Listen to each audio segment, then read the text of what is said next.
আসসালামু আলাইকুম ও রহমতুল্লাহ। যে ২০টি লক্ষণ দেখলে বুঝবেন আপনার ঈমান দুর্বল হয়ে গেছে তা হল নম্বর ১, পাপ করা সত্ত্বেও মনে পাপবোধ সৃষ্টি না হওয়া। নম্বর ২, কোরআন তেলাওয়াতের ব্যাপারে অনীহা এবং অনাগ্রহ বোধ করা।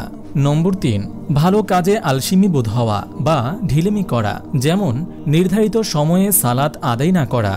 নম্বর ৪, রসুল সাল্লাল্লাহু আলাইহি ওয়াসাল্লামের সুন্নাহ অনুশীলনের ব্যাপারে অবহেলা করা। নম্বর ৫, খামখেয়ালি মেজাজ, যেমন সামান্য বিষয়ে তুলকালাম করে ফেলা বা মেজাজ সবসময় খিটমিটে হয়ে থাকা ইত্যাদি। নম্বর ৬, কোরআন তেলাওয়াত শুনে বিশেষ করে পাপের জন্য শাস্তি কিংবা সৎ কাজের জন্য পুরস্কারের কথা বলা হয়েছে এমন আয়াতগুলো শুনেও হৃদয়ে কোনো রকমের কোনো প্রভাব বা অনুভূতির তৈরি না হওয়া। নম্বর ৭, আল্লাহ রব্বুল আলামিনের স্মরণ থেকে বিমুখ হওয়া এবং তাকে স্মরণ করা কঠিন মনে হওয়া। নম্বর ৮, শরিয়া বিরুদ্ধ কার্যকলাপে লিপ্ত হওয়ার পরও মনে কোনো অনুশোচনা বা অনুতাপবোধ না হওয়া। নম্বর ৯, ধন সম্পদ, প্রভাব প্রতিপত্তি, সামাজিক অবস্থান ইত্যাদি এসব কিছুর পেছনেই সারাক্ষণ ছুটে চলা। নম্বর ১০, ক্রমাগত মানসিক দৈন্যতার পাশাপাশি আর্থিক কৃপণতা বাড়তে থাকা, ধন সম্পদ আঁকড়ে ধরে রাখার প্রবণতা। নম্বর ১১, নিজে না করে অন্যকে ভালো কাজের আদেশ দেওয়া।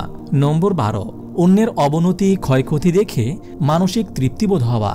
নম্বর ১৩, শুধু হারাম ও হালালকে মুখ্য মনে করা, অথচ যেসব বিষয় মাকরু অর্থাৎ অপছন্দনীয় সেগুলোর দিকে ভ্রুক্ষেপ না করা। নম্বর ১৪, কেউ কোনো ভালো কাজ করলে তা নিয়ে হাসাহাসি করা, যেমন কেউ হয়তো মসজিদ ঝাড়ু দিল, যা অবশ্যই ভালো কাজ, কিন্তু কাজটি ছোট বলে তাকে নিয়ে হাসি তামাশা করা। নম্বর ১৫, নিজে মুসলিম হয়ে অন্য মুসলিমদের কল্যাণ সাধনের ব্যাপারে কোনোরূপ প্রচেষ্টা বা মাথা ব্যথা না থাকা। নম্বর ১৬, ইসলামের তথা মুসলিমদের কল্যাণ এবং উন্নতি হয় এমন বিষয়ে দায়িত্বহীনতার পরিচয় দেওয়া। নম্বর ১৭, বিপদে ধৈর্য ধারণ করতে না পারা, যেমন কেউ মারা গেলে উচ্চস্বরে বিলাপ করে বুক চাপড়িয়ে কান্নাকাটি করা। নম্বর ১৮, কোনো দলিল প্রমাণ ছাড়াই কেবল তর্ক করতে ভালো লাগে তাই তর্ক করা। নম্বর ১৯, দুনিয়ার মোহে অন্ধ হয়ে যাওয়া। এর একটি লক্ষণ হল পার্থিব কোনো কিছুর ক্ষতি হলেই মানসিকভাবে ভেঙে পড়া। নম্বর ২০, সবসময় নিজেকে নিয়েই ব্যস্ত থাকা, নিজের স্বার্থসিদ্ধির জন্যই শুধু বেঁচে থাকা, চরম আত্মকেন্দ্রিক জীবনযাপন করা। আপনি যদি এরকম ভিডিও আরও পেতে চান তাহলে এই চ্যানেলটি সাবস্ক্রাইব করে পাশে রাখা বেল আইকনটি অন করে দিন।